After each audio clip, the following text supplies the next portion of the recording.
Thank you so much for joining our first episode of this podcast. I'm so happy to see you here today. Norm, for people who don't know you, give us a 1 minute version of who you are, what do you do for a living, and what's the short version of Bill 163. Well, first of all, thank you very much, Artur, for having me on today. I really do applaud what you're doing with Strike Your Coin. And more than that, your company is more than just a manufacturer of coins. You're making memories for people, which is fantastic. So I'm Norm Robillard. I'm 60 years old. I started working as a paramedic. I did that for 37 years. I'm medically retired these days for about 3 years now. I've gone through some, intense healing from the traumas of the job. I'm back to school this past week to upgrade my computer skills and to help carry on with the next things in my life. I started a small not-for-profit named The Human Behind the Responder about 5 years ago during the pandemic. I wanted to create a challenge coin to commemorate Bill 163. Thank you so much, Norm. So take me back to the beginning. When did you get first involved in pushing for this legislation, and what actually motivated you to show up? Yeah, thank you. So Bill 163 it passed 10 years ago in April of 2016. So we've commemorated the 10-year anniversary of it recently. And what that did, that amended in Ontario the Workplace Safety and Insurance Act. And what that did made it somewhat easier for a first responder who is in Ontario, who is struggling with parts of the job and where they may have a diagnosis of post-traumatic stress disorder. For this legislation made it more seamless, I guess, for them to get more timely uh, to have their claim approved by WSIB so they could start treatment with a psychologist. Because it's an injury. PTSD is an injury, they say, and it's an injury of their brain. It's an injury just like a broken bone, just you can't see it. So about 3 years before the legislation passed, through my union, the Canadian Union of Public Employees, and also I sat on the board of the Ontario QP paramedics called the CACO, QP Ambulance Committee of Ontario. And we traveled several times to Queen's Park in Toronto to speak with the members of provincial parliament there, to lobby them, to have them hear us explain why amending this legislation is crucial to the health and safety of our people. When it passed, covered police officers, paramedics, firefighters, and since then, other groups such as dispatchers and nurses and those who are more likely to deal with traumatic situations have also been added to the legislation. So I guess from the get-go, I was part of the lobby campaign going back to about 2009 or something like this. So you were making these trips from Ottawa to Toronto, constituents' office, meeting with MPPs. So what did that actually look like on a day-to-day level? What were you asking for? Yeah, good question. I have very fond memories of being there with my colleagues from different parts of Ontario, other paramedics from other areas that I'd never met these people before. And really what was a very common thing that we had is our passion, to represent our members of where we work. We're all union representatives, those that were on this lobby campaign that lasted for many years. And we're not paid lobbyists. We were representing ourselves. And that really, I think that the MPPs really noticed that, the passion with which we were speaking and saying, this legislation needs to be improved because some of our members, to the point that they had to leave the job, and some of them to that point sadly committed suicide because they just didn't get their claims approved and timely access to psychological treatment. And so that's, how horrible is that one of your colleagues would go get into the depths of depression and stuff, and not be able to tell anyone about it. And that had to stop. We haven't fixed the situation entirely, um, but I think we've improved it so much. So when you say you haven't fixed the situation entirely, like, is it still an ongoing process? Like, there are still things to be fixed in this industry, right? If you think about it, just the other day in Mapleton, Ontario, there was a horrific car crash where 5 children died. The responders going to that call, or just imagine the bystander that witnessed this happen or came upon it. Like, these can be life-changing things that you're dealing with. So first responders sign up to do a job, but you really don't know what you're going to see coming around the corner. So to answer your question, of course, no one can predict the next horrible call. This past week or so, 3 police officers in Canada lost their lives in the line of duty. Just yesterday, I heard, like, in Montreal. Montreal. Have you heard of? Yeah. Yeah, I heard. Yeah, and a civilian, and also died. And in Melville, Saskatchewan, 2 RCMPs were shot. So it's kind of crazy what's going on. So really, I just think it's important that first responders everywhere, but certainly in Ontario, if I had a hand in helping the legislation be improved, that these first responders go to work every day knowing that, if something horrible happens and they need to take a break, right? And they do file a claim of workers, WSIB, Workplace Safety and Insurance Board claim. People will understand that they should get treatment very timely, get the claim approved, and their employers should be and want to be part of this so that this employee can come back to work sooner and ready to continue serving as a police officer or paramedic. Let's go back to the Bill 163. You did an amazing job. Not only did you prepare the coin, you also prepared an amazing booklet alongside with the coin, and there was an article that you wrote. There was a line in this article that stuck with me, and an MPP asked, "Who are you guys?" How did moments like that feel when you were in the thick of it, Norm? I actually was surprised to hear that, but it gave us an opportunity. Like I said earlier, we're not professional lobbyists, We were the men and women of the front lines. And this MPP, they have so many people coming into their offices. Everybody's issues are the most important, and they have to through that and filter through that. And which issues are they going to support? And then when we were able to say, well, heck, we are the paramedics. This person is an air ambulance paramedic. This person came off a night shift. They haven't slept yet because our appointment with you today was at 10 a.m. or whatever. I think that surprised them, and it added to our credibility. The credibility of this legislation needs to move now. We don't need to hear more stories of suicide. And I think that resonated with them. Yeah. You were away from your family after the shift, actually driving from Toronto, taking a train or whatever, and spending your own time just to make this happen, right? I'm not sure I was the one coming off a night shift, but I believe we would go in a team of 3, and one of the other people had come off a night shift. Maybe but still, that's the reality, And but for them, again, who don't know the issue, because a politician can't be aware of all, we were there to educate them. But not only to educate them, but show the passion with which this needed to be fixed, like in short order. He also mentioned Shannon Bertrand in the article, someone who inspired the whole movement before you even knew her. Can you tell that story?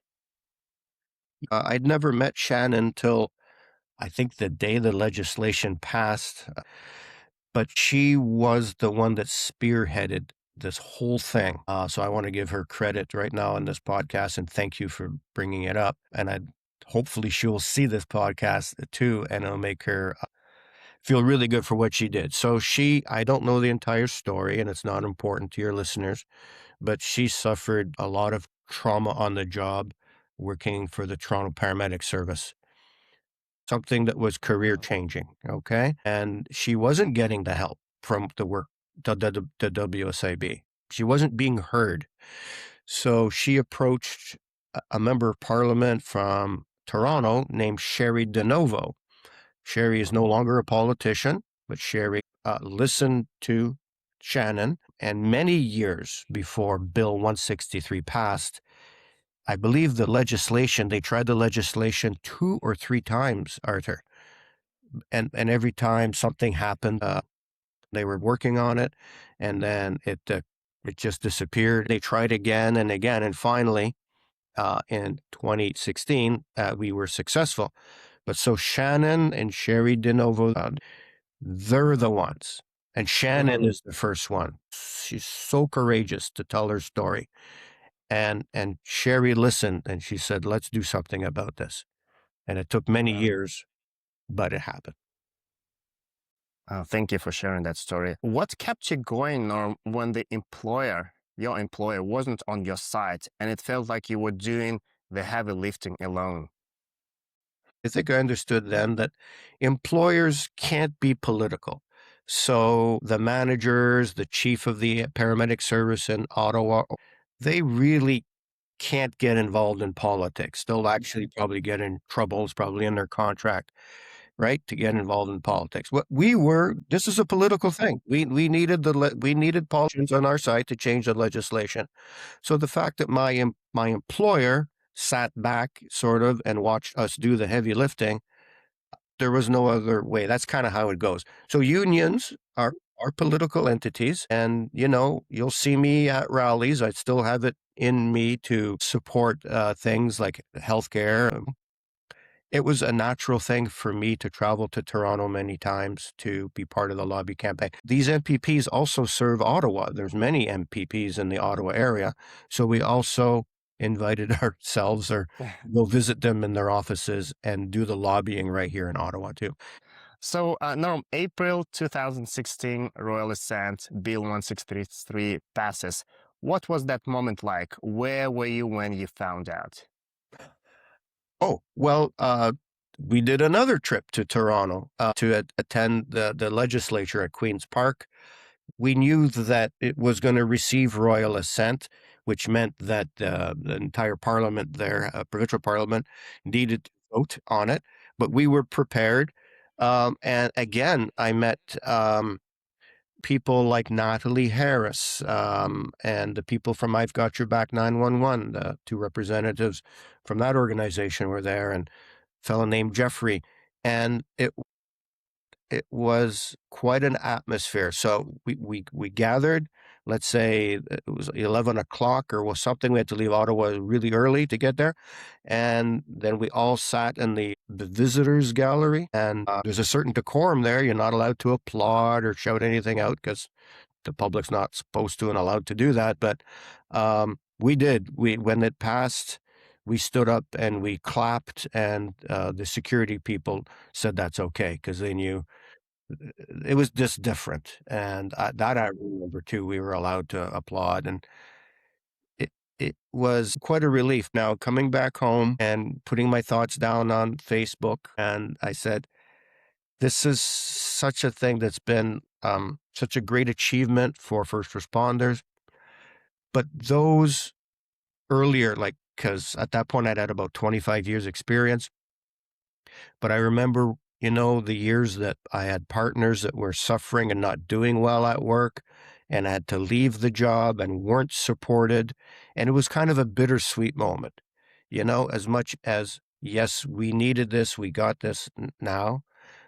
There's many partners and people that I had worked with that couldn't take advantage of this new legislation because it couldn't help them. That was in the past. I felt happy, but I also felt it was bittersweet. Yeah. Thank you for sharing that, Norm. And when I look at the coin, it says, no one should suffer in silence, and lives saved 10 years.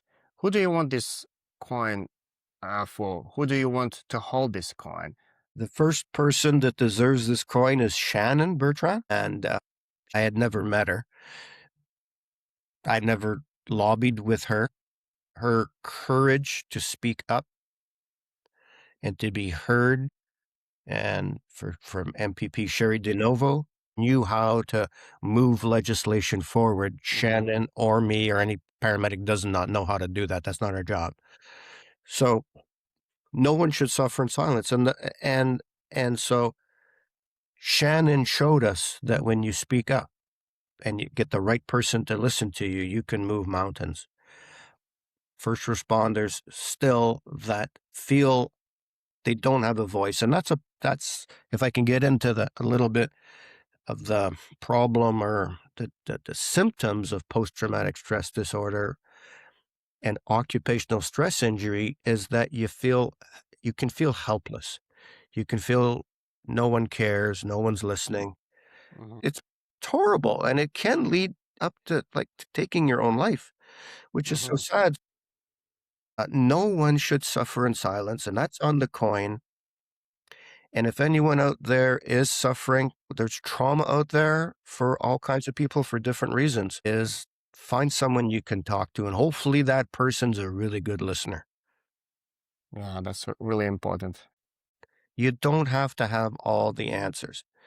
Be good listeners. Don't judge, and don't feel you have to give the right answer. Someone's hurting, just listen to them, give them a hug, hold their hand, whatever, and that helps so much. But some people may need professional, help. I have, and I'm still getting professional help from a psychotherapist, right? There's no shame. Absolutely, 100%. Norm, thank you so much for sharing the story about the Bill 163. The other question I wanted to ask you as we wrap up this podcast is tell us a little bit about your current role with the human behind the responder initiative, what it is about, what are you trying to do.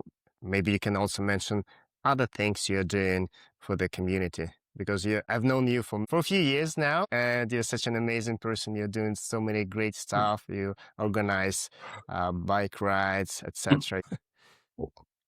Okay. Well, thank you for this opportunity again. The human behind the responder during COVID, the whole world shut down, and then imagine being someone in healthcare on the front lines, and that's where we were. And so our employers didn't really know what to say. They gave us proper PPE and the best they could with what they had and stuff, but on the emotional side of things. So we brought together some people I know that are paramedics, firefighters in the States and in Canada. It was a self-help group, I guess you call it.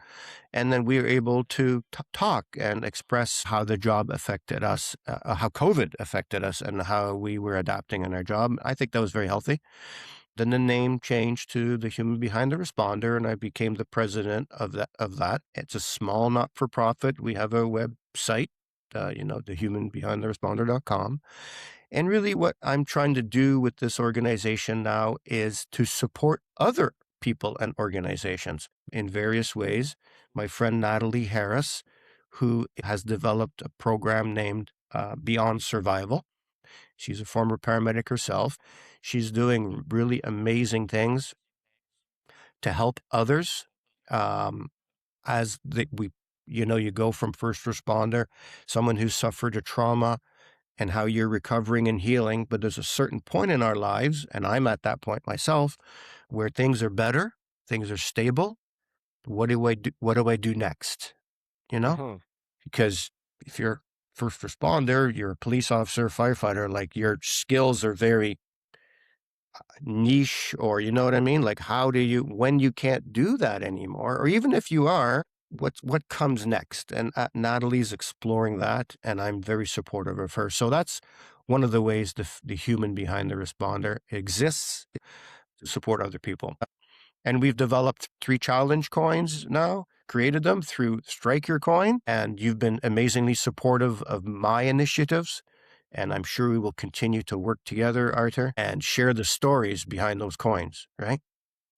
Thank you so much, Norm. I cannot express and find the right words to thank you for all the things you have done and reach out to us as a company. It's always a pleasure to work on another project with you and your organization because for me personally, it's not about the coin, it's about the people, it's about the meaning behind the coin, the message it carries to the world.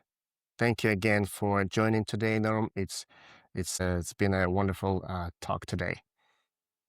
Thank you, Artur. I really commend what you're doing. You know, you're not just selling, like Strike Your Coin, your company, you started from scratch. You're not just creating mementos.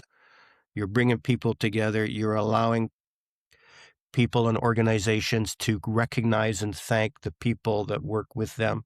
And that's huge. And it must be tough running a small business. I couldn't do it. And hopefully, when you hear back from your customers, your clients, how well it went, I hope that inspires you and gives you the energy and the momentum to keep going, because it must not be easy. So thank you. 100%. It really inspires me. Yeah. Clients like you and many other clients inspire me to do the work that we do. Thank you again, Norm. You're welcome. Have a great day. Have a great day. Bye. Bye-bye.